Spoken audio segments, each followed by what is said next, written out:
Bem-vindos ao Que Ninguém Vê, um podcast do Grupo Vantagem onde vamos para além do óbvio. Aqui damos palco ao que está nos bastidores do sucesso, o esforço silencioso, os desafios, os erros, os bastidores, as rotinas e as decisões que nem sempre aparecem no feed ou nos troféus. Trazemos convidados de dentro e de fora do setor imobiliário porque acreditamos que as melhores ideias vêm muitas vezes de onde menos esperamos. Este é um espaço de conversa real, onde exploramos a mentalidade, liderança, vendas, performance, fracasso e reinvenção. No fundo, falamos sobre o que ninguém vê, mas que faz toda a diferença.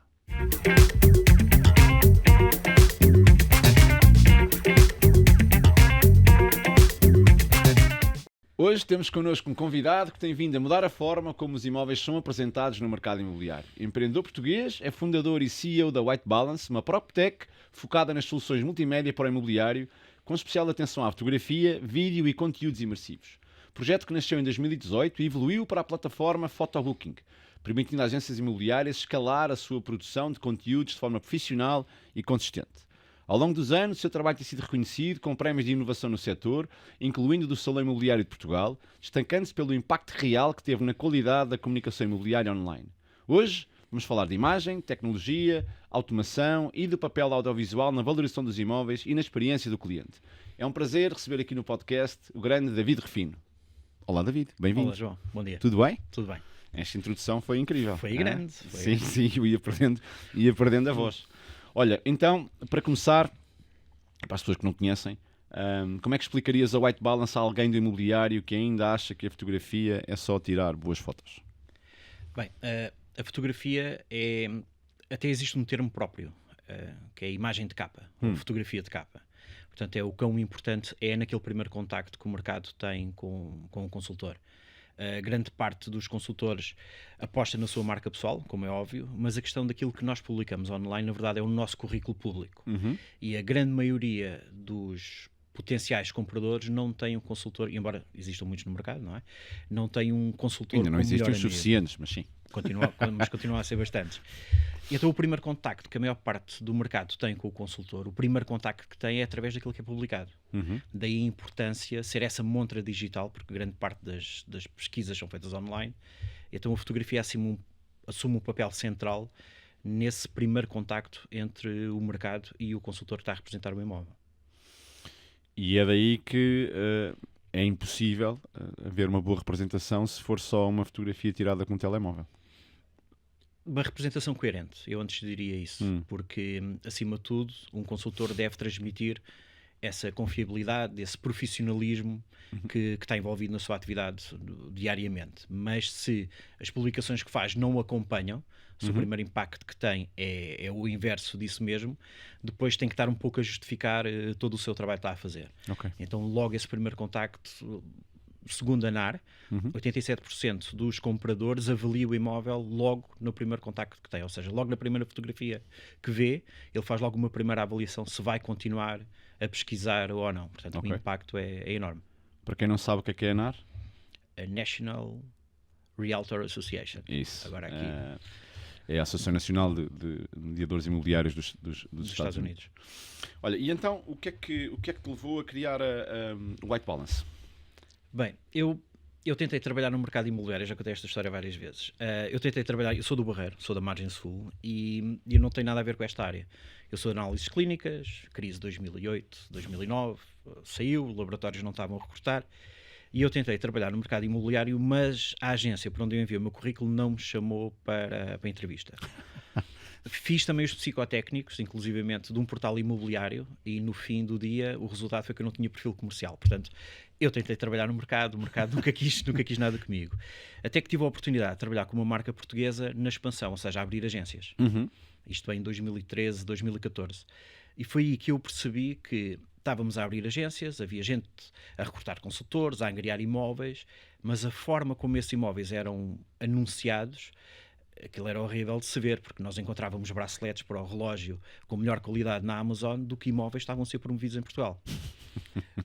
Certo. Então, como qualquer startup que começa, eu comecei a ver que havia ali um problema que poderia ser resolvido.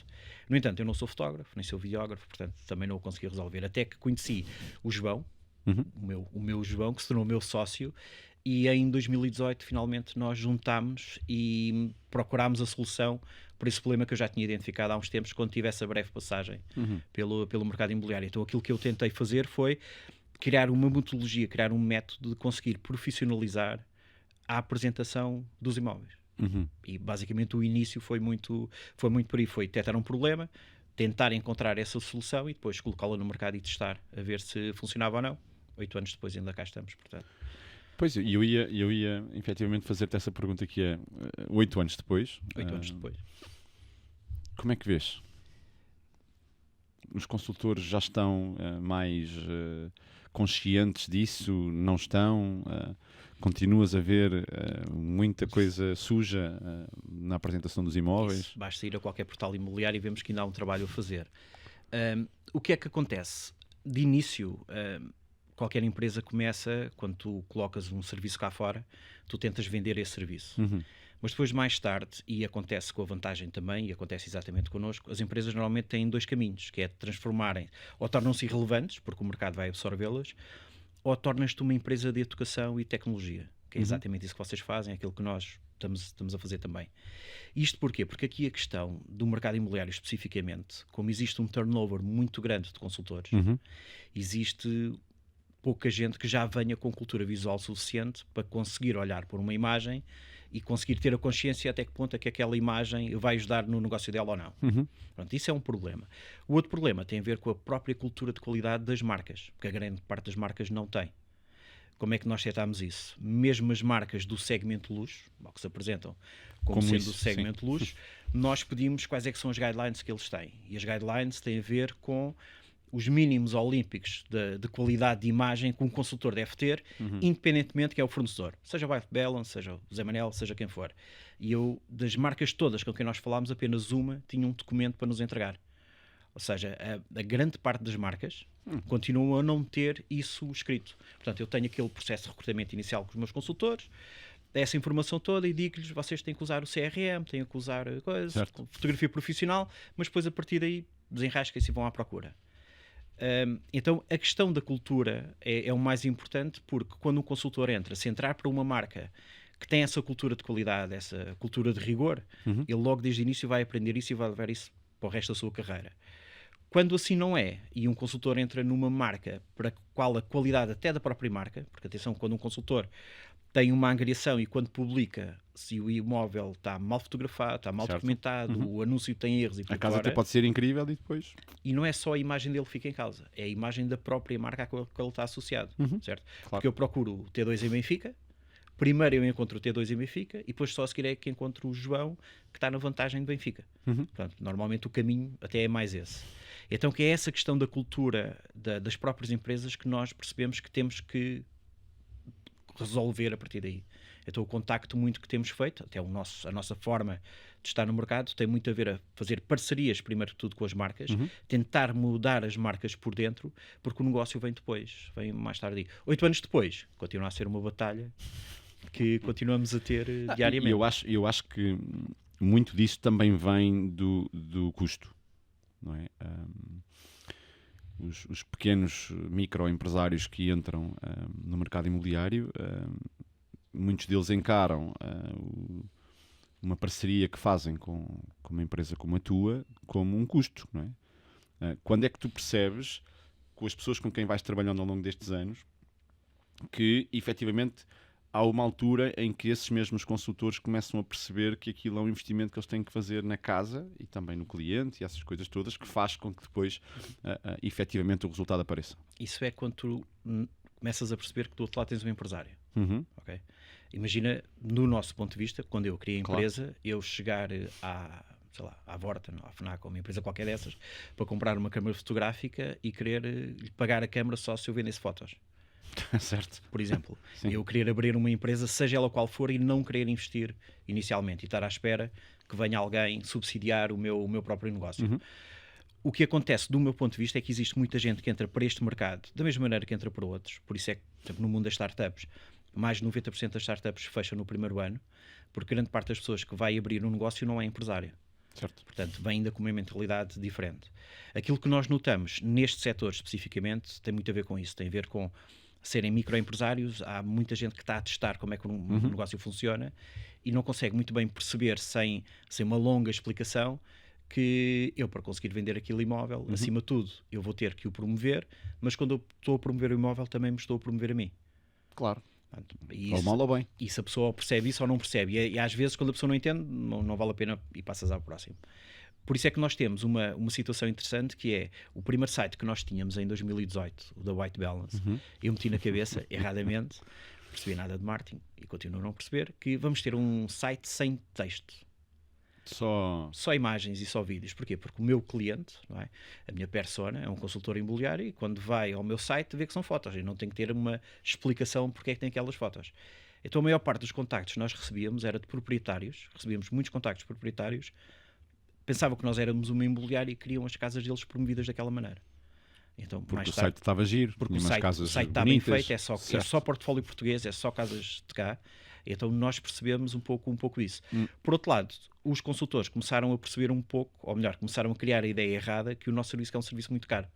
Porque nós tendencialmente publicamos fotos de casas que são muito, muito interessantes, mas cobramos o mesmo valor. Com o site percebeste que estavas a atrair não só o público errado, mas também estavas a elevar a fasquia, as pessoas olhavam e diziam, pá, estes tipos devem ser caríssimos. E nós notávamos muito isso, por exemplo, no SIL, quando temos um expositor em que colocamos as fotografias, tal como se coloca na montra de uma agência, nós começámos a notar que muitos consultores olhavam para aquilo, depois nós dizíamos que podíamos ajudar e eles afastavam-se, porque não só eles não conseguiam chegar àquele tipo de imóveis que nós estávamos a mostrar, como achavam que o serviço que era estupidamente caro.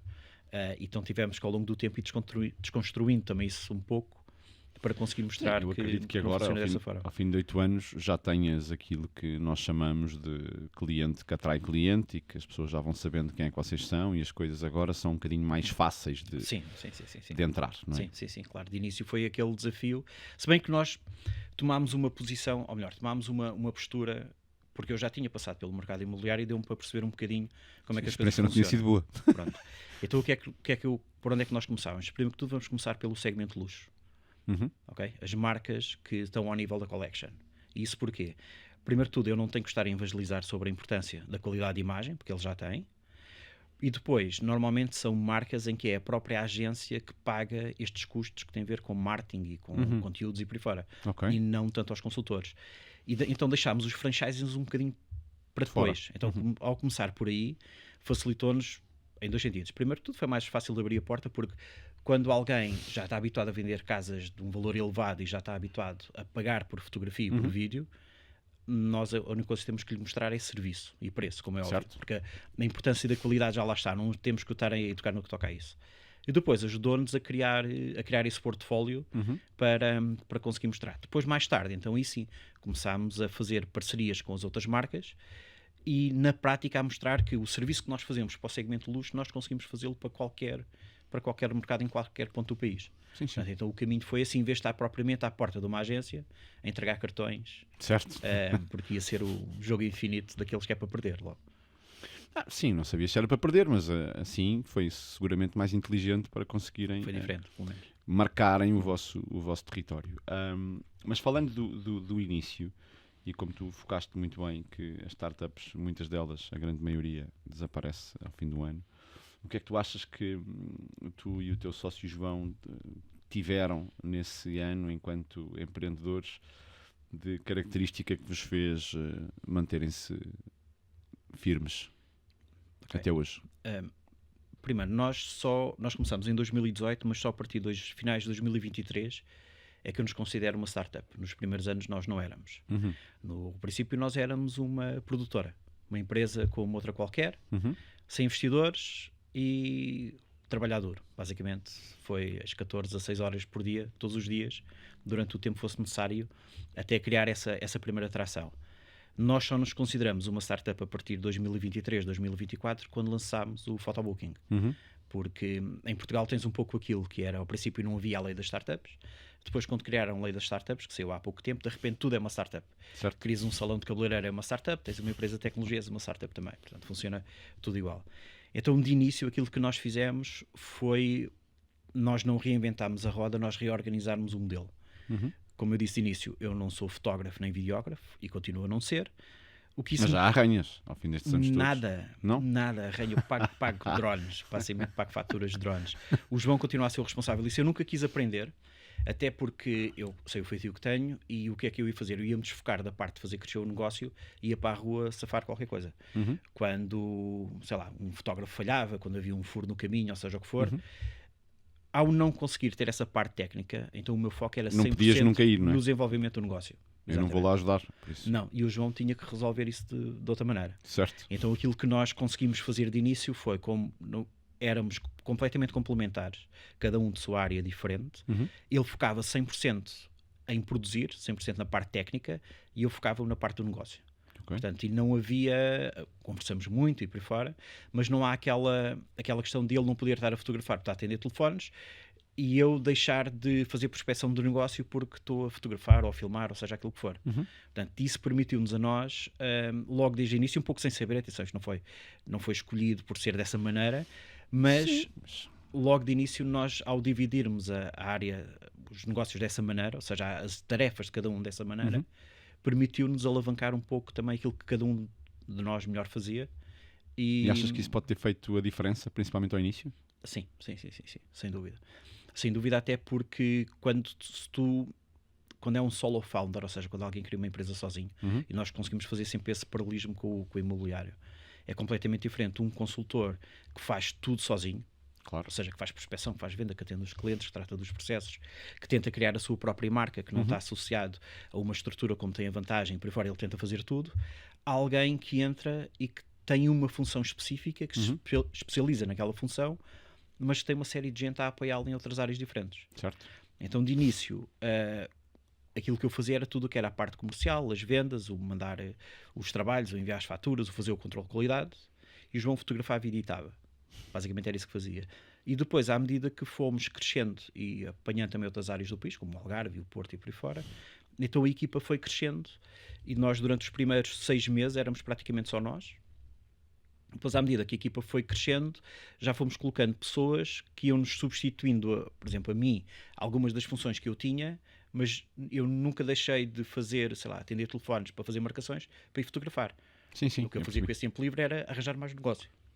Portanto, e isso, para mim, foi o grande diferenciador que nós tivemos desde o início. Sim, e eu acho que isso é uma das boas características do empresário, é conseguir perceber onde é que efetivamente pode fazer a diferença e deixar-se de pôr-se a fazer outras coisas que não têm nada a ver com aquilo em que ele realmente consegue acrescentar valor. Por isso é que eu estava a perguntar isso. Sim.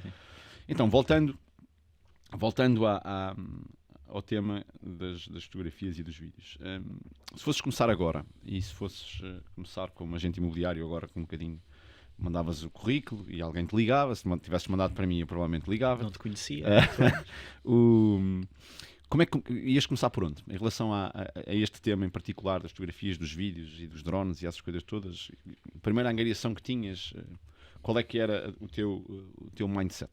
Ora, hoje existe aquela chamada vantagem competitiva que é o facto de nós já termos mais experiência. Se calhar se eu ter começado há 8 anos atrás, tinha começado como todos os outros. Agora o que acontece é, depois deste tempo todo, e principalmente em trabalhar no segmento mais alto, há uma coisa interessante que é, se fores a ver, existe alguma, não estou a dizer que são todas, mas a grande maioria das marcas do segmento de luxo mesmo a sério, não existe marca pessoal dos consultores.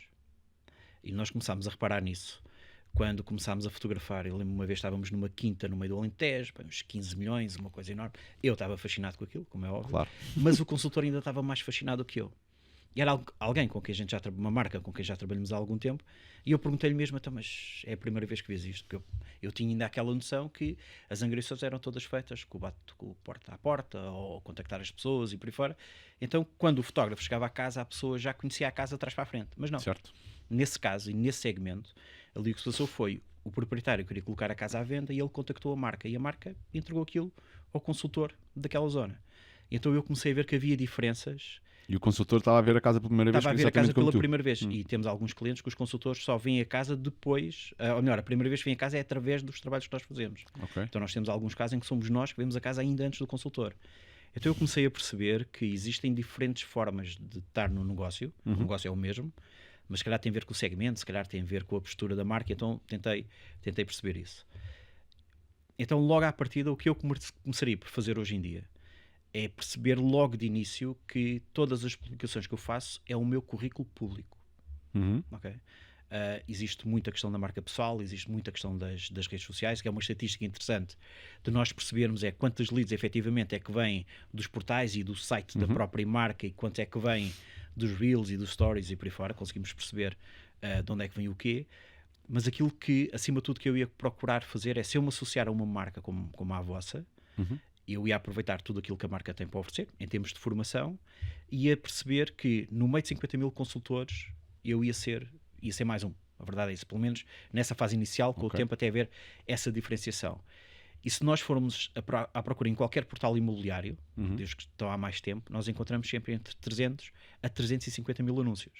Okay? Portanto, quando eu tenho uma nova agressão, eu vou lá colocar como é que eu vou conseguir destacar essa minha agressão no meio de 300 mil. Então, o que não pode ser com fotografias tortas, com tampas da sanita levantada. Agora podíamos estar a dar aqui 1001 exemplos, certo. Porque os maus exemplos, quando eu tenho aquele primeiro contacto, é o que vai definir logo se eu faço scroll e se passo para o próximo, ou se vou ficar interessado e vou ver o resto. Portanto, até criar a minha própria marca pessoal, até eu ser conhecido no mercado, acima de tudo eu ia procurar trabalhar muito com a marca com quem eu ia estar associado, e saber que a maior parte das pessoas vão ver os meus anúncios antes de me verem a mim. E eu, ao ter isso em consciência, eu consigo perceber que a minha marca vai ser apoiada na construção que eu vou fazer através das minhas primeiras publicações, que ninguém faz ideia quem eu sou. Nem ninguém quer saber quem eu sou. A verdade é essa. Sim. Nem chegas sequer a ter impacto, seja lá no que for. Não, de forma nenhuma. Sim. De forma nenhuma. Ninguém olha para umas fotos e diz: esta casa está desarrumada, lá está, a louça está por lavar, as fotografias estão tortas, mas isto é do João Apolinário, portanto, certo. Vai à frente. Depende. Uma vez mais, quando o João tiver essa marca, às vezes até é permitido um outro erro. Mas isso também facilmente vai dar cabo do todo o trajeto que uma pessoa está a fazer ao longo dos anos. Chama-se isso coerência, não é? Se fores sendo coerente no teu caminho, para o mal ou para o bem, as coisas acabam por ter o resultado que tu andares a procurar. Exatamente. Então acreditas que uma boa casa com más fotografias afugenta clientes, da mesma maneira que uma má casa com boas fotografias atrai clientes? O cliente certo, provavelmente. Como assim? Repara, se eu quiser criar... E atenção, isto hoje em dia em Portugal, então, eu acho que Portugal e nos outros países é igual. Existe mercado para tudo, não é? Podemos dizer isso. Portanto, nós podemos ter uma marca que tem um posicionamento mais... eu não quero dizer a palavra elitista, mas tem um posicionamento mais conservador. Eu agora já estava mesmo só na base, que é falar só do consultor. Não é? O consultor, independentemente de ser na marca A, B ou C, sim, isso tem a ver com o tipo de mercado. Se for o consultor a escolher... Tem a ver com o tipo de mercado que tu queres atrair. Pronto, é tão simples quanto isso. Se tu quiseres trabalhar no mercado mais de massas, quiseres vender casas no centro da Amadora para um público que vai recorrer a crédito e que se calhar vai ser ali um problema para negociar e um ticket mais baixo, provavelmente isto são coisas que, se o teu cliente também não é tão picuinhas com os talhos, isso vai passar um pouco ao lado. Mas se tu te quiseres começar a posicionar num segmento mais médio-alto ou mais alto, não só os próprios compradores que vão ter atenção como é que aquele imóvel está a ser promovido, mas os próprios proprietários, por vezes, têm uma palavra a dizer sobre... Lembra-te que para os proprietários a casa deles é sempre a última Coca-Cola do deserto. Sim, então sim. Acontece muitas vezes nós passarmos por situações onde o consultor, quem manda é o proprietário. Sim. E se o proprietário não gosta das fotos, até parece que ele está a pôr a casa à venda, não é? Se o proprietário não gosta das fotos, a casa não pode ir para o mercado. Então tem muito a ver... Quer dizer, em teoria, não é? Pelo menos. Tem muito a ver da forma como tu te queres posicionar, em que mercado é que queres posicionar. Olha, mudando um bocadinho do tema, mas dentro do mesmo tema, e falando de processos, ainda há muitas agências que fazem, como sabemos, as coisas todas à mão. A pergunta é, onde é que a tecnologia pode efetivamente ajudar a ganhar escala sem perder qualidade naquilo que nós vamos entregando? Nós estamos agora numa época interessante, que é a época do AI, não é? Fala-se inteligência artificial em toda a hora. O mais giro é que de repente aparecem gurus. Faz-me lembrar um pouco como as criptos aqui há 2 anos atrás. De repente toda a gente era guru das criptos, agora é da inteligência artificial. Eu acho que a inteligência artificial, aquilo que vai fazer vai potenciar aquilo que as pessoas já fazem. Porque se eu for desorganizado por natureza, ter mais uma aplicação para gerar leads ou para responder a mensagens ou para fazer e-mails não me vai resolver problema nenhum. Eu duvido até que existam muitos consultores que tenham tantos contactos a cair a toda a hora que precisem de um agente de inteligência artificial para lhe fazer as chamadas. No entanto, quem for realmente organizado e quem for realmente profissional, todas essas ferramentas de produtividade eu acho que vão potenciar aquilo que ele tem de bom.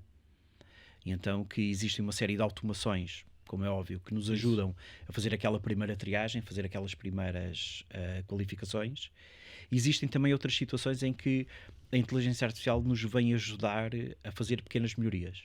Na nossa área, especificamente Isso, na área da imagem. Agora falando só daí, sim. Sim, na nossa área da imagem, nós quando começámos com um modelo tradicional, mais tradicional possas imaginar, folhas de Excel, Google Calendar, 45 mil sessões fotográficas marcadas à mão. E todas elas implicavam o mesmo. Alguém ligava, nós recebíamos a chamada, escrevíamos na folha de Excel, certo? víamos o calendário, depois a pessoa tinha que nos enviar um e-mail, depois nós enviávamos uma referência multibanco, depois a pessoa enviava para cá, depois faltava sempre qualquer coisa, depois o fotógrafo ia ao local, enviava as fotos, editava. Ou seja, nós podíamos estar 3 dias e 4 ou 5 e-mails para fazer uma marcação. Uhum. E foi aí que surgiu a necessidade nós temos que melhorar aqui o nosso processo, e o photobooking surgiu mesmo dessa necessidade em conseguir automatizar alguns desses processos, por exemplo, o envio de referências multibanco, os envios de trabalhos e por aí fora, mas não encontramos nenhum CRM que conseguisse responder às nossas necessidades. Então entrou mais uma pessoa para a equipa de fundadores, que é o nosso programador, o Darden, que é um amigo meu de infância. Como é que se chama? Darden. Darden. É a primeira vez que este tal nome. É, não é? Pronto, é teu nome estranho. Um abraço para ti. E então o Darden, que é um daqueles programadores que faz full stack, faz o back-end e o front-end e aquela coisa toda, começou a desenvolver a ferramenta só para nós. E depois a partir daí eu falei com um senhor chamado Fernando Augusto, não sei se já ouviste falar, já ouvi. sobre fazermos uns testes e criarmos uma versão em que os próprios consultores conseguissem adicionar. Ou melhor, conseguíssemos adicionar esses consultores e eles trabalharem nisso. Então a vantagem foi a primeira versão que nós fizemos, foi convosco. Uma vez mais, obrigado por terem aceito o desafio. Não, estas parcerias fazem todo o sentido sempre. E o que é que isso veio a facilitar? Veio a facilitar que nós, enquanto tínhamos uma série de processos que tínhamos que fazer à mão, esses processos foram automatizados, grande parte deles. Okay?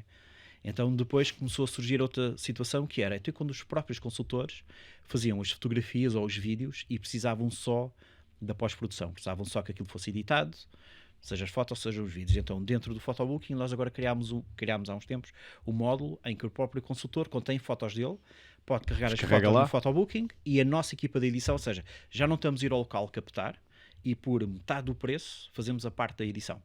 Portanto, conseguimos, mesmo aquelas situações que estávamos a falar há pouco, de alguns consultores que estão no início de carreira, com a capacidade de investimento que é menor, então que nós conseguimos reduzir isso. Mas agora, com a inteligência artificial, tem sido algo que nós já vimos a usar nos últimos ano e meio para cá, em que surgiu então agora a oportunidade de colocarmos isso online. Portanto, agora um consultor pode pegar numa fotografia até feita por ele, até com o belo do telemóvel, carregar no photobooking e com apenas um clique pode limpar aquela imagem. Ou seja, eu posso ter, sei lá, uma casa que tem caixas, ou que tem um mobiliário já antigo, ou seja, aquilo que for. Ou a sanita com a tampa aberta, uma coisa qualquer. E eu posso escrever, tapar a tampa da sanita, apagar os objetos em cima do bidé. Clico no botão e aquilo prepara-me. Obviamente que isto é um pouco como as receitas. A qualidade dos ingredientes vai determinar o resultado final. Portanto, quanto melhor for a fotografia original, mais fácil é ela de ser trabalhada pela inteligência artificial. No entanto, isto permite-nos aqui ganhos de grande produtividade. Para teres uma ideia, nós cobrávamos 35 euros por um staging digital.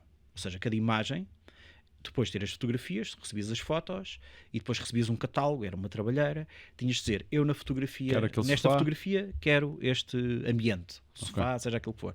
Nesta fotografia quero aquele quarto. E isso voltava para trás, havia um editor que ia editar aquilo, enviava para ti, tu aprovavas, aquilo era processado, passava pelo Photoshop, era entregue. E nós agora, com a inteligência artificial, o que é que conseguimos fazer? Colocámos isso diretamente no photobooking, portanto agora um consultor pode carregar uma foto deles, clica o que é que quer fazer, se quer apagar, se quer mobilar. Eu posso ter uma fachada de uma casa incrível, mas quero que tenha uma foto noturna, por exemplo. Só que as fotos noturnas o que é que implica? Implica voltares à casa, se calhar às 11 da noite, se for no verão, incomodar novamente os proprietários. E depois, uma vez mais, vai muito se o proprietário é mais colaborativo ou não, no que toca a isso, e pagares 90 euros para fazer 10 ou 15 fotos. Neste momento, carregas a foto da fachada, clicas num botão para mudar a luz de dia para noite, esperas 30 segundos e tens a foto pronta a publicar. E o custo baixou nesse caso, dos 90 e tal euros para 5, ou para 2,5 se for uma foto nossa, portanto, já com IVA. Portanto, são ganhos incríveis em termos de produtividade, em termos de tempo, tu consegues fazer. Em termos de investimento, baixa muito tempo. O home staging digital baixou mais de 10 vezes, porque nós o que fazemos é, sempre temos aqui uma melhoria, importamos essa melhoria diretamente para o nosso cliente. Certo. Então deixou mesmo de haver razão para, a partir daqui, só se nós pagarmos aos consultores para lhe tratar das fotos deles. Sim, também. Porque se até aqui tinhas que fazer todo esse processo de fazer uma marcação, lá ir alguém fotografar e fazer todo o processo, agora tu podes por simplesmente carregar as tuas fotos e elas serem melhoradas. Curiosamente, uma vez mais, foi um consultor da Vantagem que fez o primeiro teste do staging. Que giro. O Luís Capelo. Luís? Um abraço ao Luís. Fizemos o primeiro teste. Olha, falando outra vez de fotografias e de vídeos, efetivamente o vídeo está para durar e a ficar na cabeça dos consultores como uma peça indispensável na promoção do imóvel, ou achas que ainda há muitos que desvalorizam os vídeos? É difícil ter dados cá em Portugal. Os portais não são grandes fãs em partilhar, mas segundo o Trulia, o portal imobiliário nos Estados Unidos foi comprado pela Zillow há 2 anos, apenas 9% dos mediadores nos Estados Unidos utiliza vídeo na promoção imobiliária. Cá em Portugal é bem abaixo disso. Porque é que cá nós podemos achar, temos a noção às vezes errada, porque também vivemos na nossa bolha, né? Olhamos para imóveis todos os dias e toda a gente segue o João Castelão, toda a gente acha que toda a gente está a fazer vídeos, mas não é assim. É uma fração muito pequena de consultores que utiliza vídeo na promoção imobiliária. O mesmo site, o Trulia, diz que mais de 80% dos proprietários gosta de ver a sua casa promovida através de vídeo. No entanto, existe uma fração ainda muito pequena de consultores que está a utilizar essa ferramenta na promoção imobiliária. Cultura. Voltamos sempre ao mesmo. É a questão da cultura. Tem a ver muito porque isto tudo são fases, ok? E são fases de maturidade que as pessoas vão adquirindo ao longo do tempo. Não, até porque e desculpa estar a te interromper, mas quando tu olhas para o público-alvo que tens, agora falando de consultores, e que vês que a maioria, para não dizer todos, mas eu ia dizer todos, mas vou dizer a maioria, que é para ter aqui alguma margem de erro, dos consultores imobiliários que são mais bem-sucedidos, seja na marca que for, todos eles usam vídeo, porque é que os outros, em vez de acompanharem aquilo que os bons estão a fazer, ainda se deixam culturalmente arrastar só com as fotografias. Esse é o desafio que a gente tem que... ou melhor, essa é a pergunta que temos de fazer ao especialista do recrutamento.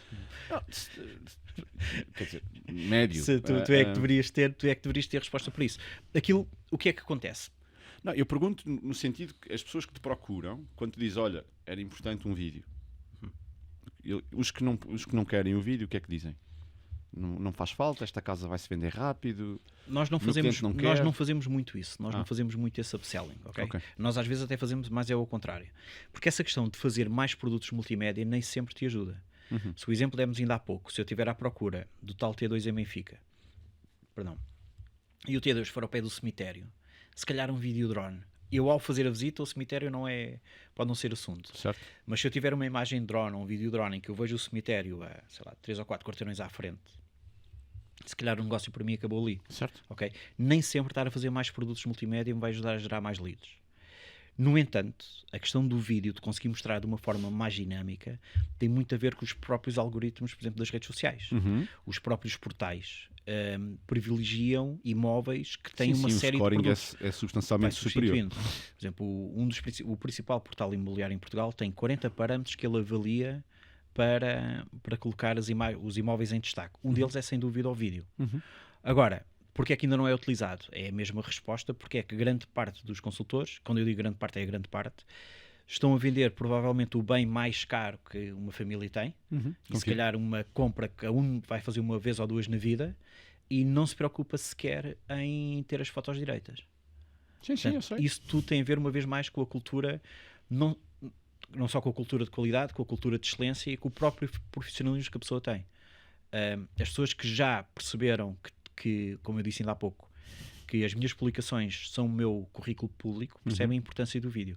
Da mesma forma que percebem a importância da fotografia, a importância de não ter erros ortográficos nos anúncios, por exemplo, a importância da minha fotografia de LinkedIn ou a minha fotografia no meu cartão ser uma fotografia profissional, porque isso é logo também um dos primeiros contactos que tenho.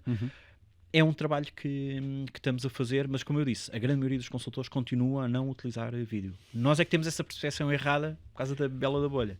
Sim, quer dizer, eu não tinha precisão nem errada nem certa. Sabia que havia muitos que não faziam, mas também sabia, mais uma vez, se acompanhar aquilo que os bons estão a fazer, o caminho tem que ser efetivamente através dos vídeos. Não tem Eu acho que como. às vezes o que fica muito é...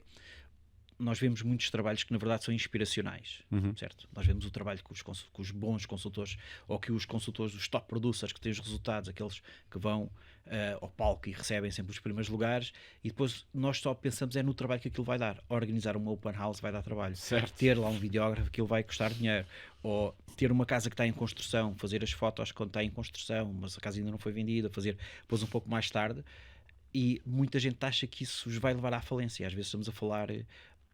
sei lá, gastar 100 euros para promover uma casa com fotografias e vídeo, se um consultor não está predisposto a fazer esse seu investimento, se calhar é capaz de estar na profissão errada, digo eu.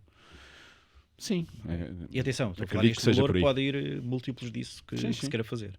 Como é óbvio. Olha, voltando e mantendo o tema dos vídeos, agora vou olhar para aqui que é para não falhar nenhuma. Tours virtuais, vídeo curto, reels, drones, o que é que para ti é uma tendência passageira e o que é que veio efetivamente para ficar e que vai... Todos.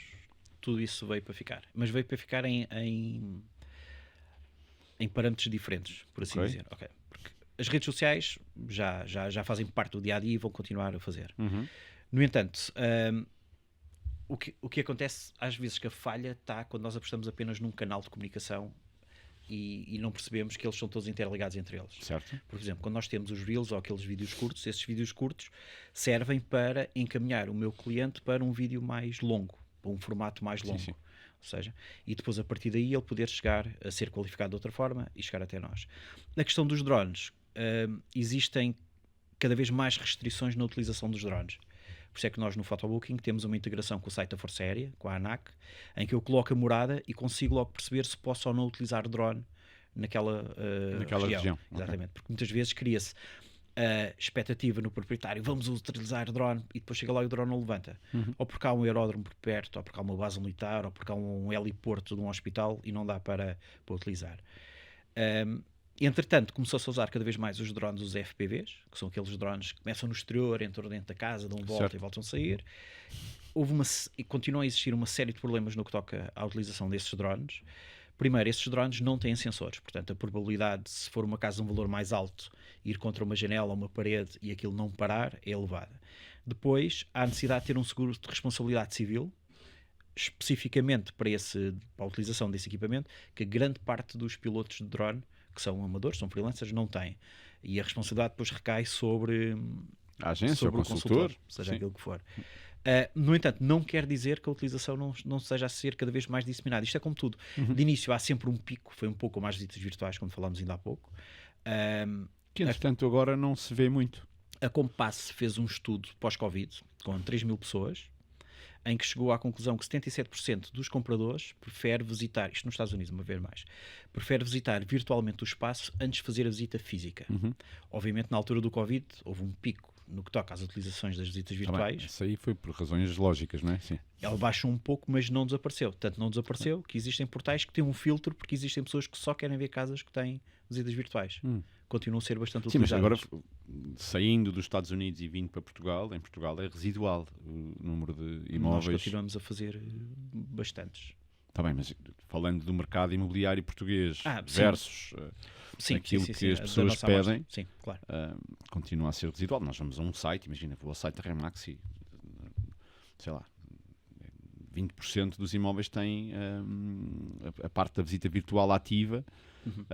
E quem vê de fora não sabe se é porque de facto as pessoas não acham piada nenhuma ou se é porque nós não estamos ainda, mais uma vez, culturalmente prontos. Sim, a visita virtual tem um detalhe diferente das fotografias e dos vídeos, que tem a ver com a experiência do utilizador. E o utilizador aqui não sou eu, nem é o consultor imobiliário, é o comprador.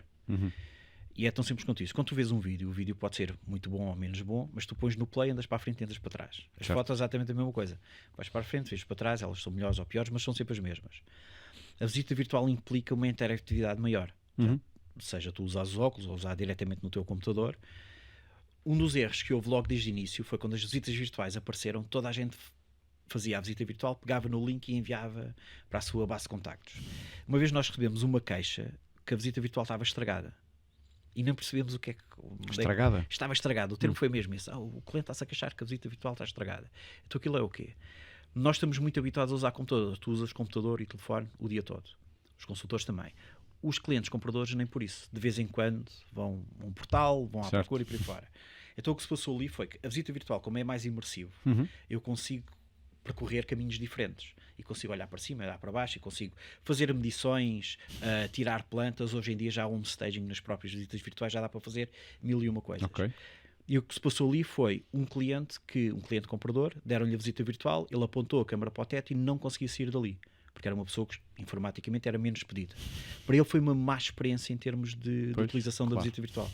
Para ser bem utilizadas, as visitas virtuais devem ser feitas da mesma forma que uma visita física, que é tu não dás a chave a um cliente qualquer e ele vai visitar a casa sozinho. Certo.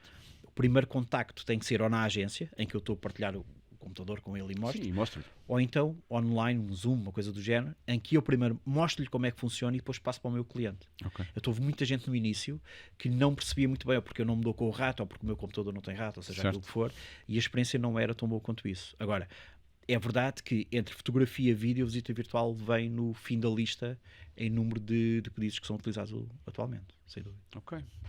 Entretanto, tu se calhar não tens noção, mas isto já vai com imenso tempo. Mas eu não queria de todo terminar esta conversa sem te fazer assim algumas perguntas mais intensas. Como é que vocês os três, que são os três sócios da White Balance, estão a olhar para aquilo que é a rapidez com que as coisas estão a surgir e que estão a acontecer, e como é que estão a fazer para se adaptarem ao mercado para que não serem, sei lá, levados numa onda que ninguém vos saiba onde é que vocês estão, por assim dizer? Bem, primeiro que tudo, estamos a adorar a rapidez com que o mercado está a funcionar. Até porque, e voltando a porque quando nós comprámos o primeiro equipamento das visitas virtuais, ele teve para aí 6 meses debaixo de uma secretária que eu não conseguia vender aquilo a ninguém. Portanto, era uma tecnologia fabulosa que ninguém queria saber daquilo para nada. Portanto, hoje em dia, é ótimo nós vermos estas questões, como a bela da inteligência artificial, quando tens os teus próprios clientes a virem-te perguntar isso que perguntaste. Quando é que isto está a ir? Como é que nós podemos utilizar? Que solução é que vocês têm? Portanto, aquilo que nós estamos a fazer é procurar adaptar-nos o máximo possível. Nem sempre ser o first camera é a melhor opção. Às vezes mais vale tu deixares. Existem outras empresas que tu vês como é que eles estão a fazer e vês onde é que são os erros e deixas-os avançar e depois fazes tu a seguir bem feito. Mas acima de tudo o que fazemos é isso. O meu trabalho é muito observar o mercado e tentar perceber também até que ponto é que nós nos conseguimos adiantar ou avançar no que toca a isso. Portanto, para nós está a ser uma boa altura para termos a empresa que temos neste momento. Bom. Olha, e olhando para o futuro, como é que tu achas que daqui a 5 anos ou daqui a 10 anos vai haver a apresentação dos imóveis? Já pensaste nisso? Já pensaram nisso? Vai mudar alguma coisa? Vai mudar. Nós cada vez falamos menos com clientes sobre fotografias e vídeos e cada vez falamos mais sobre APIs e integrações. É sério? Sim. Quando começamos a ter as integrações por API diretamente nos CRMs, estamos a facilitar a utilização por parte dos consultores, porque podem usar os serviços do photobooking diretamente nos seus CRMs sem sequer ter que entrar no photobooking. Portanto, essa facilitação em termos de utilização vai ser cada vez maior. Depois nós também acreditamos que hoje em dia tu tens tudo muito fragmentado. Tu tens as redes sociais que fazem um tipo de publicação, depois no teu site faz outra publicação, depois quando exportas para outro portal faz outra publicação diferente, ou seja, são tudo coisas que estão fragmentadas em si que não ligam. E eu acredito que o caminho vai ser uniformizar isso. Ou seja, basicamente eu vou ter um link, vou ter um anúncio que ele é partilhado e é igual em todas essas ferramentas. O que é que isso vai permitir? Vai-me permitir a mim que quando eu partilho essas oportunidades com os meus clientes, a tal coerência que falámos ainda há pouco, ela vai chegar. Porque o que acontece agora é, eu tenho um site que é muito estático, depois tenho um portal imobiliário que é muito rígido, porque são as regras deles, e depois tenho um Instagram, uns vídeos super dinâmicos que não têm nada a ver com a casa, porque está toda a gente a fazer a mesma coisa. E essa cacofonia, essa confusão toda que está gerada nessa parte da promoção, eu acredito que a tendência vai ser... Uniformizar? Uniformizar, mas em bom. Ok. No bom sentido. Boa, temos de terminar porque o tempo passou muito rápido.